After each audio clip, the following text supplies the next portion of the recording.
Hello, I'm Mohsen Jamal and you watch Afghanews. German President Christian Wolff arrived on Sunday in Afghanistan on a state visit where he was met with full military honors by his Afghan counterpart Hamid Karzai. Karzai told Wolff that Germany was an old friend of Afghanistan on the first state visit by a German president for 44 years. Wolff said that Germany would remain a friend and partner for Afghanistan even after the withdrawal of international troops planned for 2014. After meeting with Karzai, Wolff met representatives of Afghan civil society involved in human rights, especially the rights of women. The meeting of the two presidents will help prepare for a conference on Afghanistan scheduled to be held in Bonn in early December. Around 5,000 German troops are stationed in Afghanistan. At least 3 suicide attackers have blown themselves up in the eastern Paktia province, targeting the governor of the province, killing a civilian, an official said.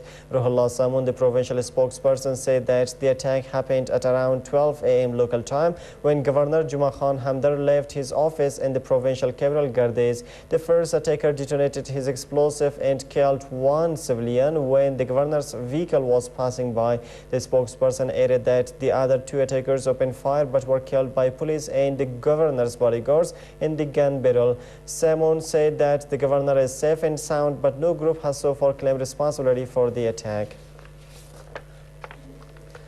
The man who killed the influential half-brother of Afghan President Hamid Karzai 3 months ago carried out the attack for personal reasons and was not a Taliban fighter, a senior NATO official said on Saturday. Investigations following the death of Ahmad Wali Karzai at his Kandahar home in July showed that the employee who killed him had learned he would be disciplined for misconduct and shot Karzai to avoid being publicly shamed, the official said. The Taliban claimed responsibility for the killing as part of a string of high-profile assassinations in recent months. In a briefing to unveil NATO statistics showing a fall in Taliban attacks, the NATO official said the killer, a guard force commander who ran checkpoints in the Kandahar area, had been reported to Karzai for his alleged mistreatment of local people. The official also played down Taliban claims that insurgent fighters and sympathizers were behind attacks by Afghan police or soldiers on foreign troops mentoring or working with them that have killed dozens in recent years. In the majority of rogue attacks, the gunmen were suffering from stress due to personal problems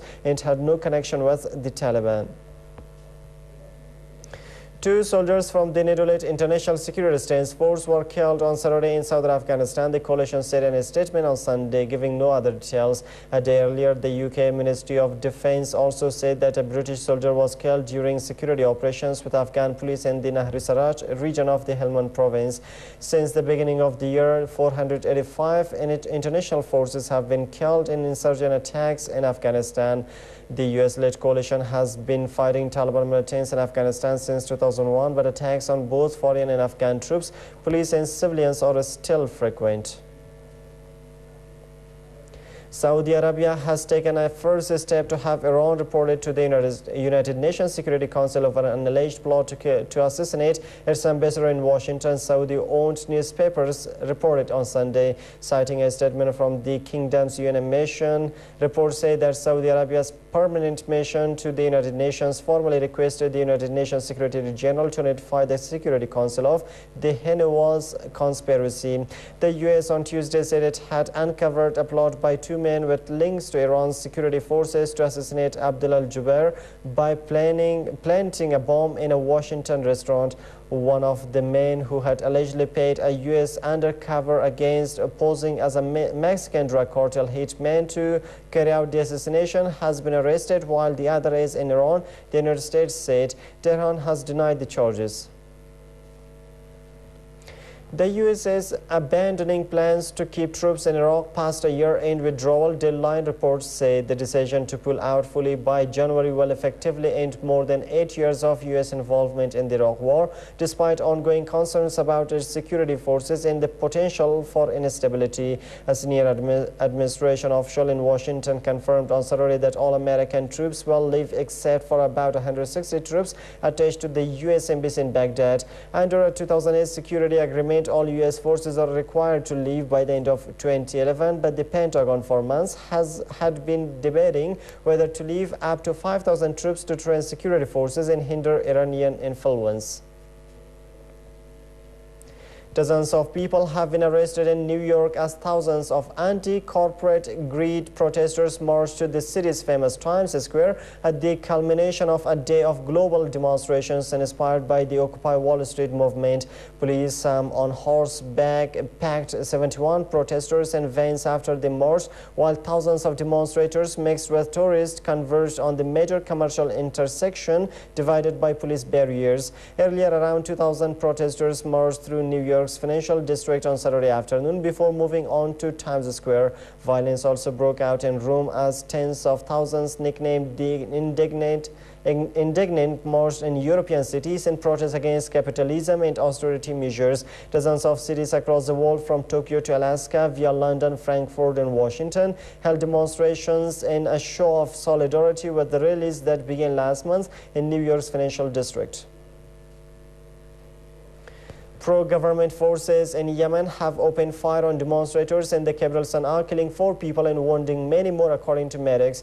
This comes as Yemeni pro-democracy activists called for a new mass demonstration aimed at bringing 10 months of protest to a head, a day after troops shot dead at least 16 people marching in the capital. Walid al-Amari, a spokesman for the protesters, said that activists are planning a fresh march on areas of Sana'a controlled by troops loyal to President Ali Abdullah Saleh from their base in Change Square. Saturday's bloodshed came when hundreds of thousands of protesters marched on Al-Zubairi Street, which marks the dividing line between parts of the capital held by troops loyal to Saleh and those held by dissident units under the command of General Ali Mohsin al-Ahmar, who rallied to the opposition in March. Relief workers have reinforced barriers to help defend Thailand's capital Bangkok from the country's worst floods in half a century, and efforts were stepped up to protect a huge industrial estate to the city's north. Neighboring Cambodia has also been hit hard with the loss of almost 250 people and 18 out of 23 provinces affected. Despite heavy rain in parts of Bangkok late on Saturday, areas inside the defensive system of flood barriers and canals have so far been spared by flooding that has devastated a third of the country, killing at least 297 people and causing about $3 billion in damage. On Sunday, the focus was on Nava Nakhon Industrial Estate in Pathum Thani province, north of Bangkok, which is standing in the way of one flow of water towards the capital. Thai media reported that some 600 soldiers and workers from the state, Thailand's oldest with more than 200 factories, were working round the clock to strengthen its walls and divert water. And that at least 45 people have died in Central America as storms, floods and mudslides forced thousands to abandon their homes and trapped many more, authorities said on Saturday. A tropical depression hit the region early on Wednesday, bringing heavy rain and lightning strikes and causing chaos in Guatemala, Honduras, El Salvador and Nicaragua. The destructive weather system that bore down from the Pacific killed 23 in Guatemala and 9 in Honduras, 2 of whom were struck by lightning, emergency services said. In Guatemala, President Alvaro Colom declared a state of calamity. In El Salvador, where 7 people were killed, President Mauricio Funes declared a state of emergency. And that's all for now. Thanks for staying with us.